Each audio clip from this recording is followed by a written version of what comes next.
Hum Safar, Mein Zindagi Gulzar Hai, even those have been removed from Netflix. Platform politics certainly plays a key role in this. These global streaming platforms, they have their regional offices in India. That's where the decisions are being made right now for this entire region. The first Pakistani Netflix show that was signed through the UAE office.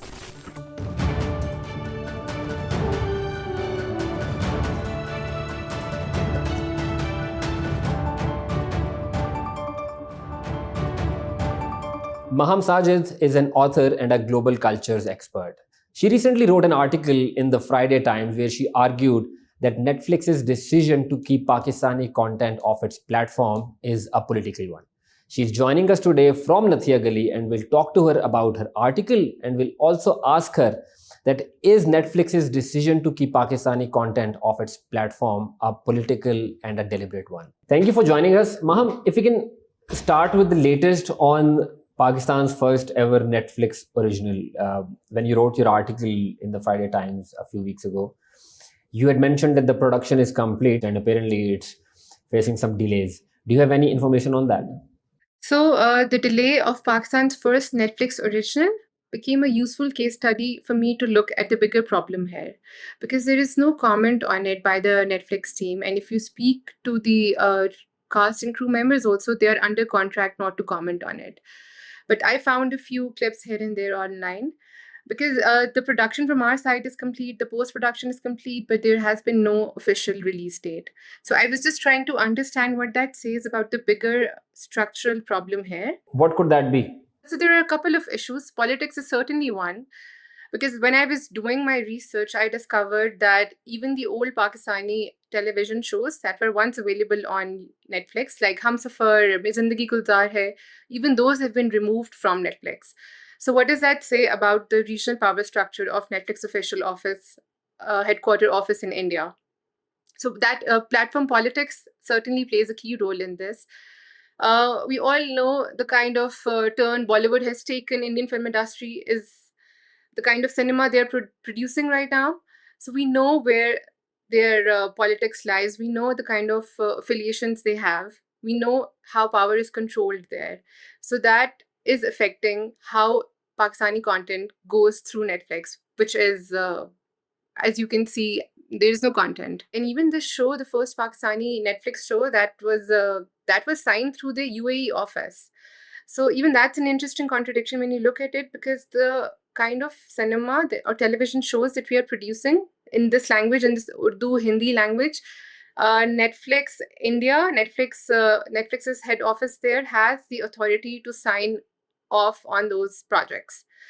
So yeah, we all know where these head offices are based and where the decisions are being made, and that's why a certain chunk of our television, not a certain chunk, but the entirety of our television is being omitted from these platforms. Mom, it is very ironic that you say all of this. And considering the fact that just 2 days ago, our own platform, which is Pakistan TV Digital, its X account and YouTube account was banned in India by India's Ministry of Information, who cited national security and public order issues to ban us. And I can understand when you say that, politics is behind this, because one of the reasons that these organizations have to bow down to India, apart from market economics, is probably that they have an office in India. And when you have an office in India, you have to follow the local laws, like the one I mentioned, national security and public order. It can be very vague. And so these countries like India, they use these laws to pressurize these streaming giants platforms and even platforms like X and YouTube to, influence their content. But I want to talk to you about Pakistani dramas in general. I was looking at some research. There is this Pakistani drama which was produced, I think, by GeoTV 2 or 3 years ago. If I'm not wrong, its name is Tere Bin. And the numbers that I saw on YouTube were massive. I mean, one episode would get around 50 million views. And if you have 26 episodes or 52 episodes, the number would be exponential. And when you do the projections, the amount of revenue that they may have raked in from those views, it comes down to $7 million. So that is the strength of Pakistani drama. So Netflix as an organization, it's a commercial organization. Don't you think that they're missing out on a lot of revenue when they don't allow Pakistani content on their platform? I agree absolutely. because YouTube has become our main strength. YouTube is not just an alternate platform, it's the main distribution network for Pakistani television across the world. And if you look at the popularity of these shows, it's everywhere. It's Pakistan, India, Bangladesh, the Gulf, North America, and Europe also. And wherever the diaspora from these countries, Pakistan, India, Bangladesh, they're living, these shows are very popular because they connect with the audiences. And so the interesting thing is that, yes, these dramas are already popular, but why is such a popular culture not available on Netflix? So that's the main issue. That's what got me into this research, because I was just trying to look up that there are regional shows available. K-pop is there, Turkish shows are there, Spanish shows are there. They are being watched all over the world with subtitles also. So YouTube has become the main primary distribution network for these shows.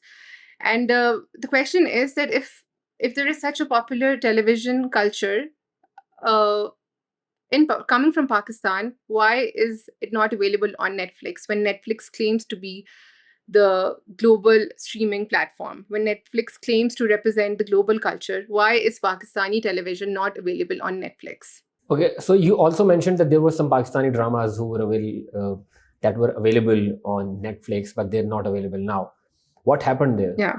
So, certainly, politics is one very straightforward explanation for it. They've banned Pakistani artists. They've banned Pakistani television, as you said, Pakistan Television's own social media handles.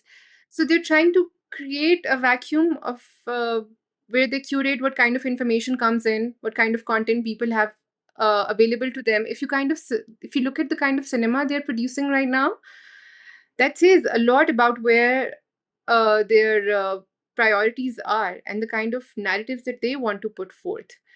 So that it's very clear for it's straightforward from where I'm standing. Yeah.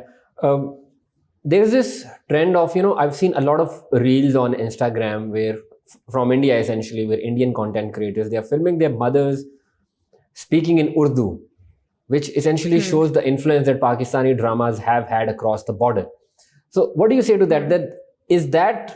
That the Indian government or Indian authorities, they have some level of a fear that they may think that Pakistani culture or this culture that Pakistan is exporting, it can have an influence in India, and that's why they need to put a lid on it.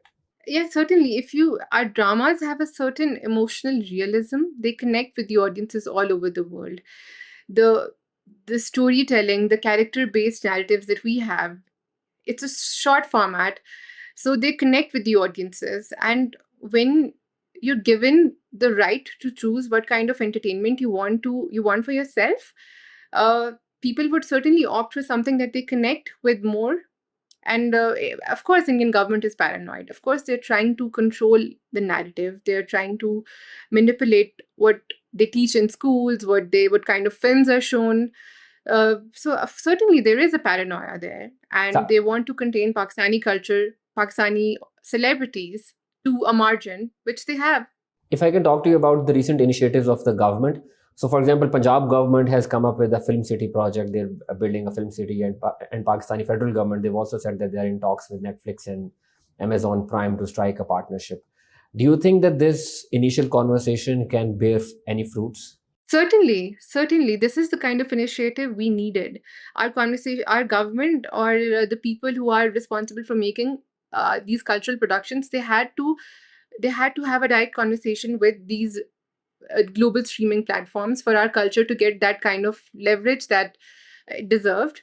So certainly, I feel I'm not the Punjab Film City project uh, would be great, I'm sure, but this conversation that our government needed to have with these global streaming platforms is certainly a very welcoming initiative. And I feel our television would actually get the significance that it deserved on such big platforms. Yeah, probably Pakistani drama industry and Coke Studio are the two biggest exports that Pakistan really need to focus on. Thank you so much for joining us, Maham Sajid. Thank you.